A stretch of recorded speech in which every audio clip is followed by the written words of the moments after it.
ये कहानी है इकबाल की।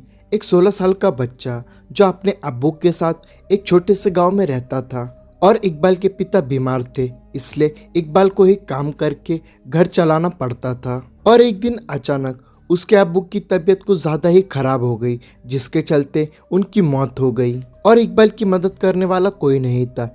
इसलिए इकबाल खुद अपने अब्बू को कब्रिस्तान ले गया और वो अकेला सब कुछ कर रहा था। और कब्र खोदते खोदते कब दोपहर से शाम और शाम से रात हो गई, उसे कुछ पता ही नहीं चला। और जब वो अपने अब्बू को दफना के कब्रिस्तान के गेट की तरफ बढ़ रहा था, तब काफ़ी रात हो चुकी थी और हवा भी काफ़ी तेज चलने लगी थी। तभी अचानक इकबाल को किसी ने पीछे से आवाज़ दिया, इक्कू। और फिर जब उसने पीछे मुड़कर देखा तो वहाँ पर कोई भी नहीं था और सिर्फ इकबाल के अब्बू उसे इक्कू कह के बुलाते थे। इसलिए इकबाल ने सोचा कि शायद उसके अब्बू ने उसे पुकारा है।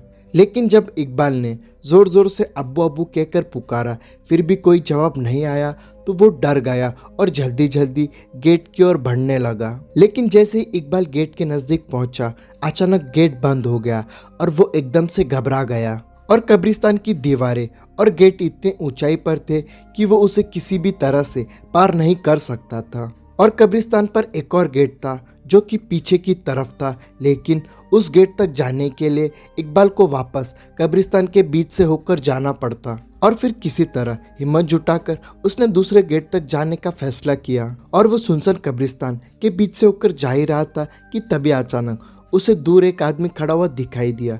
वो उस आदमी के पास गया और पूछा, कौन हो तुम? जिस पर उस आदमी ने कोई भी जवाब नहीं दिया। जिस पर इकबाल उससे फिर से पूछने ही वाला था कि उस आदमी का सिर अचानक से पीछे घूम गया और उसकी दोनों आंखें लाल थी और वो इकबाल को गुस्से से देख रहा था।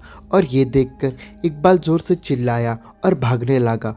और भागते भागते वो एक पेड़ के पास जाकर रुका और किसी तरह वहीं पे रात रुकने का फैसला किया। और कुछ ही देर में उसके चारों तरफ कोहरा छाने लगा और फिर अचानक उसने कोहरे में एक औरत को भागते हुए देखा और उस औरत के पीछे पीछे एक बच्चा भी भाग रहा था और उस बच्चे के पीछे एक और औरत भाग रही थी। लेकिन वो औरत भागते भागते अचानक रुक गई और इकबाल की तरफ आने लगी।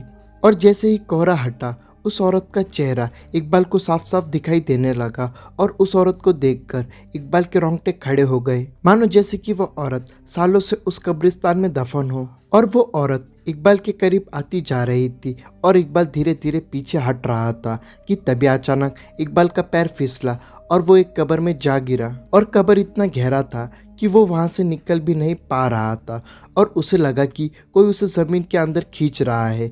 और जब वो पीछे मुड़कर देखा तो वही औरत उसे खींच रही थी और उसका आधा शरीर ज़मीन के अंदर जा चुका था कि तभी अचानक उसे लगा कि कोई उसका हाथ पकड़ के ऊपर खींच रहा है। और वो जैसे ही ऊपर आया, वो सीधा कब्रिस्तान के बाहर भागते हुए चला गया और उसे समझ आ गया कि उसे ऊपर खींचने वाले उसके अब्बू ही थे।